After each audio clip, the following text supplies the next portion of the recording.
Olá, boa tarde a todos os colegas. É um prazer, uma satisfação imensa estar aqui falando com vocês e, na verdade, a ideia é trocar. E, de antemão, eu queria muito parabenizar os três colegas que falaram antes, assim, eu estou sentindo uma intercomunicação muito forte, sabe? E essa temática que eu vou trabalhar com vocês, eu penso que é muito importante o conhecimento dela e a reflexão no sentido da gente retomar uma fala que já vem reverberando, inclusive, das duas últimas jornadas, né, que aconteceram presenciais, que é a questão do lugar do psicanalista, né? Então, eu vou falar para vocês, por exemplo, o que é o SAICA, e sim, no SAICA se tem a necessidade de ter um psicanalista.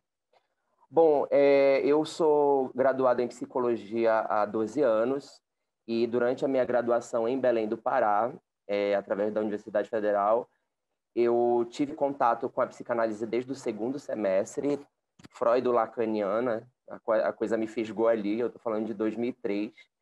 E, paralelo a isso, a minha formação acadêmica, eu também tive contato com o estágio no serviço social, né, nos braços do SUAS. Então, eu atuei como estagiário na Santa Casa de Misericórdia, em Belém, por 1 ano, e também na Clínica Escola da Universidade por 1 ano.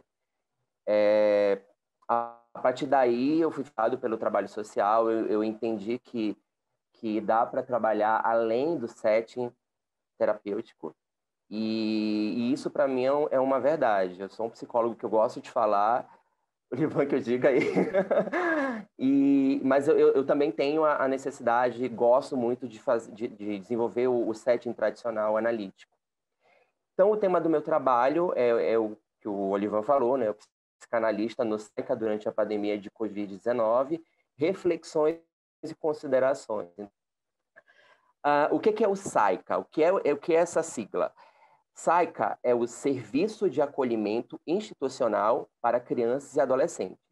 Ele é um serviço de alta complexidade, criado pelo SUAS, né, pelo Serviço Único da Assistência Social, e que ele tem a função de acolher crianças e adolescentes que estão sofrendo ou sofreram algum tipo de negligência e ou violência, ambos ou apenas uma de cada. Então, negligência se entende como escassez de alimento, um ambiente, uma residência com nenhuma ou pouca cuidado de higiene,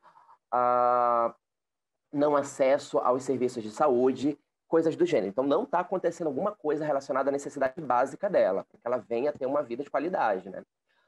E a violência se entende, violência física, psicológica ou moral. Então, aquela criança que ela está passando por algum tipo de humilhação, algum tipo de pressão, violência orgânica, violência sexual. Então, todos esses são critérios, são pontos observados para que o conselho tutelar seja acionado por uma denúncia anônima ou através da vara da infância e juventude, que já é o braço jurídico, e também o Ministério Público, né? Alguém vai lá, sede no Ministério Público daquele município, daquele bairro, e realiza uma denúncia. Olha, ali naquela casa está acontecendo um negócio com tal criança, tais crianças, por favor, vão lá investigar. O SAIC, ele surgiu a partir do que existia antes, que era a questão do abrigo, né? De um centro de acolhimento. Não sei se vocês lembram de algumas vezes de ter um orfanato também, né? Que tinha uma roda que colocava a criança e ela era colocada de maneira anônima para adoção, porque algum contexto familiar fizeram com que a criança fosse excluída de maneira bastante equivocada e violenta. E o SAICA, ele veio a partir de toda essa construção histórica. Ele realiza o acolhimento, né, da criança, acompanhamento de saúde. Então, nós, enquanto técnicos, que eu vou falar sobre a equipe técnica, a gente leva na UBS, a gente leva no hospital, a gente verifica a questão de como é que está a educação, a matrícula escolar dela, se ela precisa fazer alguma fisioterapia, o dentista, um centro de poliesportivo para ela praticar uma determinada modalidade, para que ela venha a se desenvolver também nesse sentido. Então, todo esse acompanhamento a gente realiza. Existe também o estudo social, né, de como é que está aquele núcleo familiar que ela pertencia, aquela mãe, aquele pai, a tia, a madrinha, a cuidadora, aquela pessoa que cuidava daquela criança. E aí a gente vai verificar se existe uma possibilidade de retorno para essa família ou direcionamento para uma outra família, né, que a gente chama de família extensa, ou se realmente, diante de um acompanhamento, de realização de palestras, de atendimento psicológico, se não houver algum tipo de evolução mínima que seja, aí tanto a Promotoria de Justiça quanto o juiz da Vara da Infância e Juventude já começam a cogitar a possibilidade de uma destituição do poder parental. Essa criança ela é afastada em definitivo da família, dos genitores, e aí ela é colocada para adoção. Ela vai passar por um atendimento de natureza psicológica e para ela ser preparada para a aproximação de uma outra família, que vai ser selecionada dentro dos critérios da Vara da Infância e Juventude, de um entendimento, de um estudo e de elaboração de palestras informativas sobre esse processo e a complexidade que é. Aliás, isso rende um outro trabalho que eu quero apresentar aqui numa próxima jornada, um momento oportuno. A equipe do SAICA. Então, a equipe do SAICA ela é composta por uma coordenadora, que de preferência tem que vir de uma formação da área de humanas, por um psicólogo, um assistente social, 8 cuidadores que vão lidar no dia a dia com a criança, de ajudar a se alimentar à mesa, dar banho, colocar na cama para comer, elaborar uma atividade, uma oficina ali pontual, de corte, de colar, de decoração de Natal, que vai fazer uma roda de conversa sobre a importância de se partilhar os brinquedos, ou com o adolescente. A questão da sexualidade, por exemplo, de uma maneira muito cuidadosa, respeitando o momento de desenvolvimento daquele sujeito. Existe um motorista, uma cozinheira, dois auxiliares de serviços gerais. Essa é a equipe básica de um abrigo ou o SAICA. Vamos lá. E como é que surgiu o SAICA dessa maneira mais organizada comparado ao que era o abrigo ou o orfanato? Há 30 anos surgiu o ECA, né, o Estatuto da Criança e Adolescente. Ele comemorou ano passado 30 anos. Ele foi criado no dia 13 de julho. Ele tem 267 artigos, que eu não vou ler aqui todos, mas eu acho muito justo destacar o 5º, que ele fala assim, que toda criança e adolescente estão protegidos de negligência, discriminação, exploração, violência, crueldade e opressão. Então, todo esse modelo de trabalho que existe no país, não é apenas em São Paulo, na região metropolitana onde eu trabalho numa cidade na região metropolitana, não veio do nada, veio com o respaldo, primeiro do ECA, a organização do SUAS e o surgimento de cada um instrumento, de cada um tipo de serviço.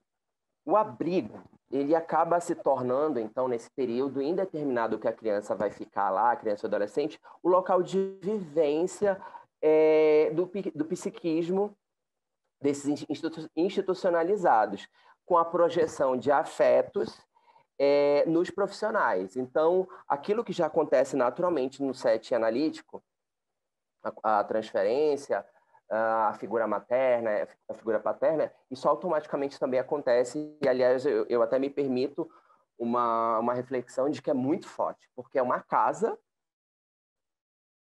que é como uma casa temporária deles e para eles, e automaticamente a gente acaba recebendo essa gama de afetos e de maneira de se relacionar da maneira que foi organizada de uma maneira precária no ambiente familiar anterior. Então, um dos trabalhos do psicanalista é justamente de roda de conversa com a equipe, os profissionais, é trazer uma conscientização desse fenômeno, né? Na medida do possível, sensibilizá-los pela equipe técnica. Quando a gente começa a falar agora da pandemia, a gente sentiu assim muito fortemente a questão do afloramento, né, das questões individuais dos nossos usuários, e a questão da pulsão de morte assim foi uma coisa muito, muito presente, sabe? Isso refletiu na questão da negligência também. Eu tenho adolescentes que se negam a usar máscara, por exemplo. Tem horas que eu acho até mais fácil se trabalhar com as crianças através do lúdico, de colocar um vídeo, de colocar uma musiquinha que existe no YouTube, nessa questão dos cuidados sobre o coronavírus. Então, a gente vê assim, que as questões dos usuários, dos acolhidos, assim, elas se potencializaram muito. Então, eu tenho adolescente, por exemplo, com ideação suicida com 14 anos, eu tenho bulimia também dentro do ambiente com alguns usuários, e isso mexeu muito, muito. Houve a suspensão das visitas também presenciais, então as visitas ficaram, o contato ficou restrito a videochamada e telefonema, e a gente sentiu que eles sentiram, obviamente, falta disso, e a gente acredita que isso desorganizou muito também.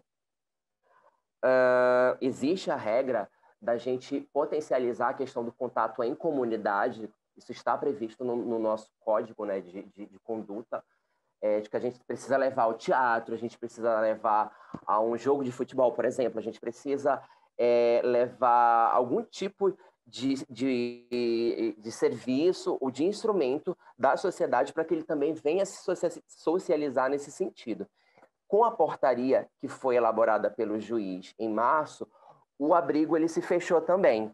Então, tudo isso que foi relatado, por exemplo, de maneira muito interessante, parabéns, Paulo, a gente vivenciou também dentro do ambiente institucional, sabe? Foi muito difícil, está sendo, embora a gente sinta um pouquinho mais de ambientação no momento, a gente está caminhando para 10 meses dessa pandemia, mas aqui e acolá, diariamente, a gente vê situações assim bastante difíceis que a gente entende como uma reação do isolamento. Das considerações finais que eu coloco aqui, eu falo sobre a inserção do psicanalista em outros contextos da sociedade, né, sem comprometer a ética, que, aliás, é uma das coisas assim que eu me orgulho muito dentro da instituição do ILPC, né, que é justamente a letra C, né, essa questão da contemporaneidade, e é um tema que sempre permeia as jornadas, porque a gente debate, apenas o setting tradicional? Tá, e aquela pessoa que está em situação de rua? Essas pessoas, essas crianças e adolescentes que estão acolhidas, que a vida dela está sendo trabalhada externamente com os cuidadores, ou para uma possível adoção. Então, eu vejo a necessidade dentro de outros ambientes, isso para mim é só uma comprovação. A questão do atendimento presencial nesses espaços, então, por exemplo, ao contrário do que foi colocado aqui, eu não parei de trabalhar. Eu não tive isolamento nesse sentido profissional, eu só ficava dentro de casa no sábado e no domingo. Nos demais dias eu estava indo trabalhar porque o serviço ele não pode parar, o serviço não pode simplesmente abrir e devolver para a família de origem, não pode, essa família está sendo trabalhada, está sendo desenvolvida. E aí vem as questões também, que já foi colocado aqui pelos colegas, de como é que fica a psique desse profissional, quais são os questionamentos, né? Eu vejo que, assim como psicólogo hospitalar e de outros equipamentos também, nós não paramos. Assistência social como a retaguarda da linha de frente da saúde. Eu vou desenvolver mais isso agora nas considerações, mas além dos profissionais da linha de frente, a assistência social também foi muito acionada nesse momento. Então, a título de curiosidade, na cidade onde eu trabalho, antes da pandemia, era realizado uma denúncia de violência sexual entre crianças e adolescentes. Quando começou a pandemia, isso triplicou, passaram a ser 3 denúncias. Então, isso é muito grande. A violência contra a mulher, nas suas várias faces, realmente cresceu muito. A gente tem acesso aos outros braços, né, da rede socioassistencial e, assim, precisa documentar isso. Com certeza alguém está fazendo um trabalho acadêmico sobre isso, porque é preciso, mas é aquela coisa, o algoz ficou em isolamento no mesmo ambiente com a mulher, com a vítima, com as crianças. Aí eu coloco também a questão do psicanalista vivenciando, né, essa questão da pulsão de morte, desses riscos, por não ser possível isento, e a consciência de que a gente está fazendo um trabalho que é de extrema importância presencial, que é o enfrentamento do risco enquanto profissional da área da saúde, certo? Bom, eu consegui finalizar exatamente 2 minutos antes, então eu vou aproveitar para a gente ficar com 12 minutos para essas considerações. E eu agradeço muito a audiência de vocês aqui. E é isso.